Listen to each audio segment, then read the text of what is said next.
Oh my, oh my, would you look at that? I know that you guys who watch me on Instagram and who follow traditional knives have been waiting for this video, and I'm about to give it to you. You're looking at two, count them two, of the new special factory order by Mike Latham of CollectorKnives.net, the number 77 Medium Barlow, coming at you on the Apostle P channel. Stick with me, guys.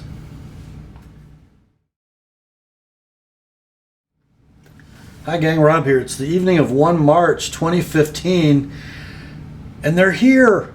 Yes, they're here. The second special factory order of the brand new number 77 Medium Barlow by Great Eastern Cutlery and Mike Latham of CollectorKnives.net have finally arrived. These are single-bladed Barlows. The first run of 77s done in late 2014 were two-bladed, a clip blade and a wharncliffe. These are three flavors of single blades: the clip, the sheepsfoot, and a wharncliffe. Cover materials represented are old tan saw-cut bone, and then an old red saw-cut bone, which is like a deep blood red, the African blackwood, and then some special runs were done in smooth yellow bone, and there might be a couple others floating around out there. I don't think they did any other woods in this run. I opted to get one clip and one sheep's foot. I am a sucker for saw-cut bone in a Barlow, and I didn't want the old red. I thought I'd opt for the old tan, and I'm really glad I got it. I don't think it's going over real well. People are saying that the old red just blows the old tan away. Well, not to me it doesn't, but that's me. And then you'll notice in the wood-handled Yankee Barlow, there's something different going on, isn't there? Traditional Barlow cover shaping looks like the knife on the left, with the chamfered, not radiused, corners coming down the length of the knife, and then the butt of the knife cut square. Let's get that tube out of the way, and we'll even dispense with the number 77 button. But anyway, this is conventional cover finishing. This, reminiscent of the Northwoods Knives Madison Barlow, is smooth and radiused all the way around. Frankly, I don't like it. And it never really hit me until I saw these two knives side by side. There was always something about the Madison Barlow, other than it being too big for me, that I just never liked. It never struck me as a real Barlow. That's why. And I never knew it until right now, until I got these knives. I went, oh, I don't love that. I just don't. This is what a Barlow handle should look like, in my opinion. And just for reference, I'm not the only one who thinks that. Here's my Shat & Morgan 3.5 inch Barlow and Winterbottom bone, and what we got?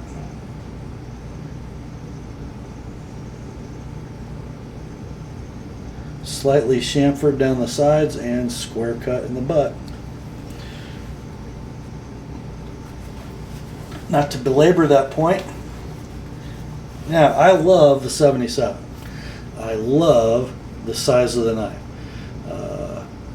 Handle length is 3 11/16. Blade length is 2 7/8. It is a substantial 4-finger grippable, working, heavy-duty traditional knife. I love the pattern. I love single-bladed traditionals. No doubt about that. The quality, top-notch. Pull weight on these things. Now, the long pull in the clip, which replaces the nail nick pull in the first run. You have to grip a little farther toward the pivot, so the pull weight feels a little heavier in the clip point. So I'm going to call that an 8. The sheep's foot might be a little lighter. Does that pull hit different? I don't think it's any longer. It just feels a little lighter to me. And the neat thing about the sheep's foot is you can pinch it all the way up to the front, and it's like when you open it like that, it's a 5. That's physics, boys. It's like nothing. Almost like an easy open. Now, I will say this. The last 2 special factory orders of GEC that Mike Latham has done, I thought the fit and finish quality have been unbelievably good. The number 48 improved trappers he did last summer were amazing, and then the first run of 77s, the 2-bladed knives, the fit and finish was flawless. I don't find that to be true on these, just so you know. Let's look at my 2. Let's look at swedges. And I had several of these, still have a couple of them laying around to be sharpened. I'm going to open that so we can see better. Symmetry of the swedge grinds. Pretty good, but not perfect on that sheep's foot. On the clip.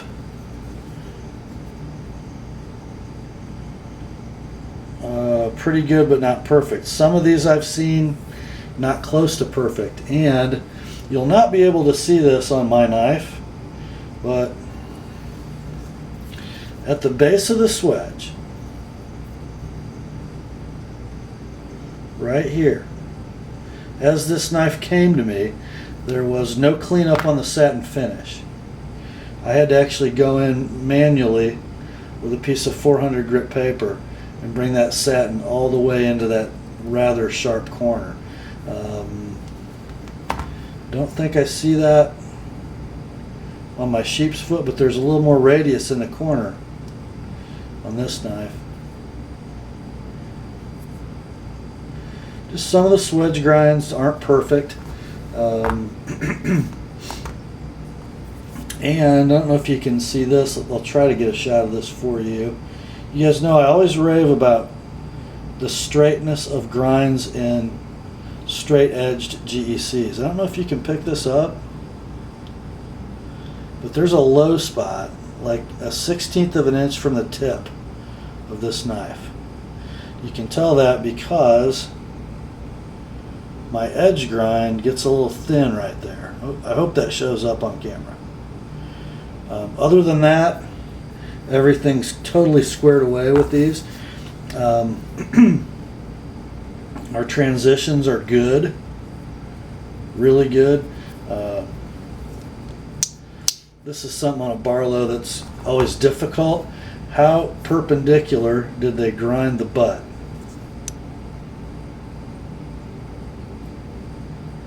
Not perfect on this one.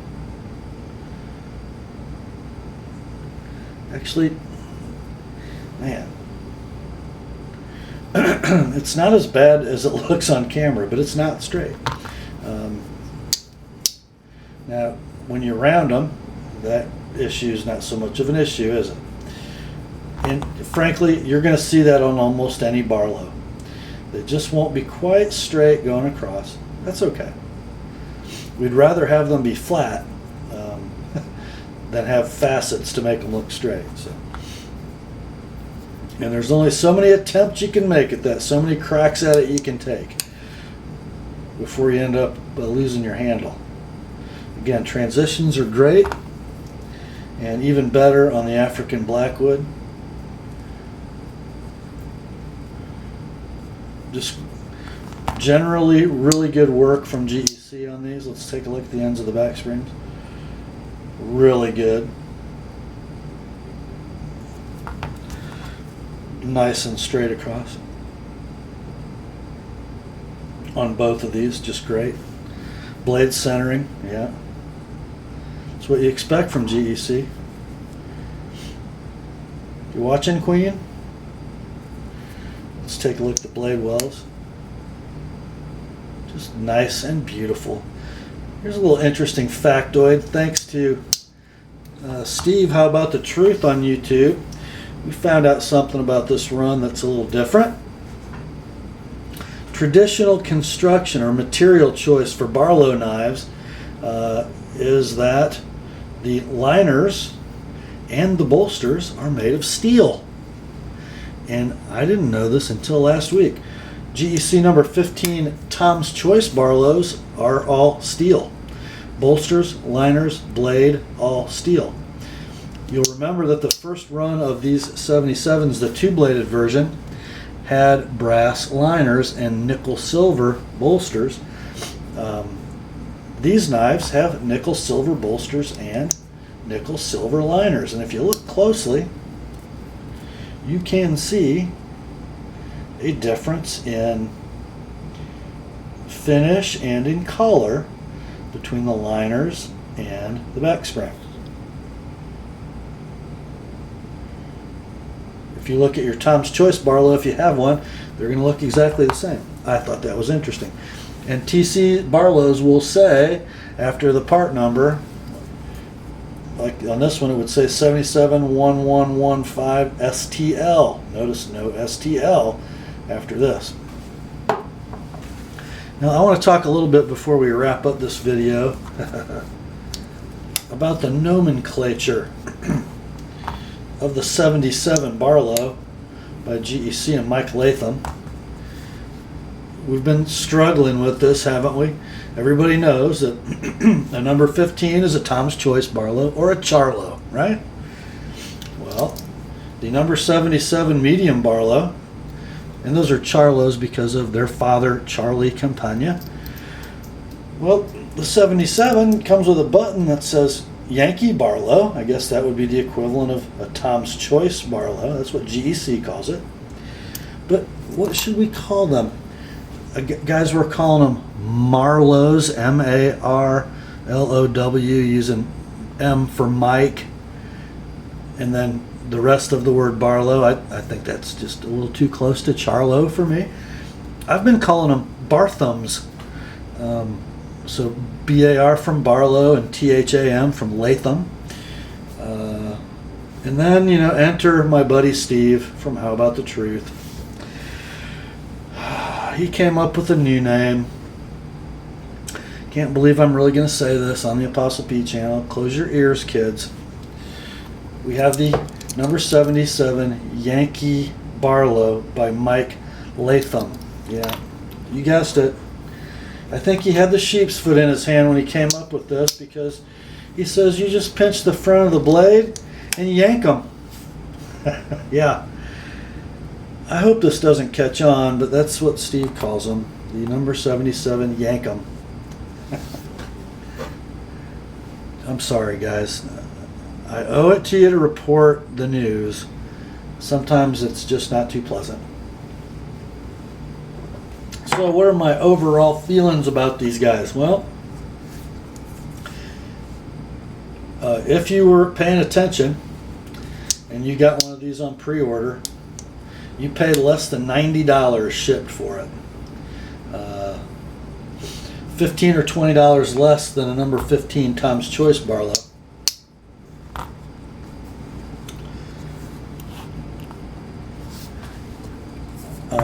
Steve and I both wonder if these are finished to the same level within GEC's system. They just don't seem to be quite as detail oriented as the 15s do. Just some things that you see that aren't quite right. You know, almost every Tom's Choice Barlow I've ever handled has been perfect. These aren't. There's a little issue with the blade in this African Blackwood sheepsfoot. And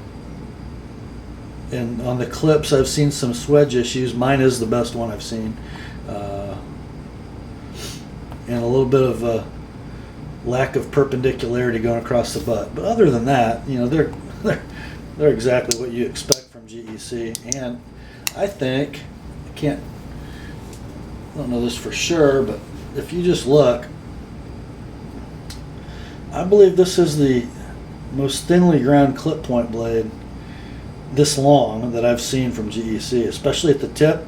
See how my edge doesn't flare as the tip thickens? At least not much it doesn't. Super fine. It's just too bad I can never get these GEC sharp. I know most of you guys that buy these don't sharpen them. I got a few customers who do, but I think that's a crying shame to get one of these knives and, well, I shouldn't say one. I think it's a crying shame if your entire collection of traditionals never gets sharpened because you're speculating on your collection's future value, and you miss out being able to use them as they're intended to be used and experience a level of cutting performance that can only be achieved with a traditional pocket knife. Are you kidding me?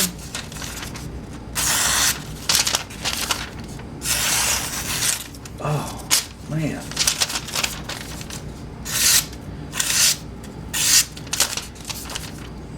That's what I love the most about Great Eastern Cutlery right there. They grind knives thinly, they grind them straight and flat, so that when somebody wants to actually use them as a knife, they outperform for daily tasks just about anything. And I mean anything. And these are no exception. In fact, they're two of my best. That's all for this one. Hope you guys enjoyed this. By the way, you can still get them. You'll not pay $87 or $8 or $9 for them. Check your eBay listings. They're selling for double MSRP. Sorry. That's just what they do. No commentary on that phenomenon.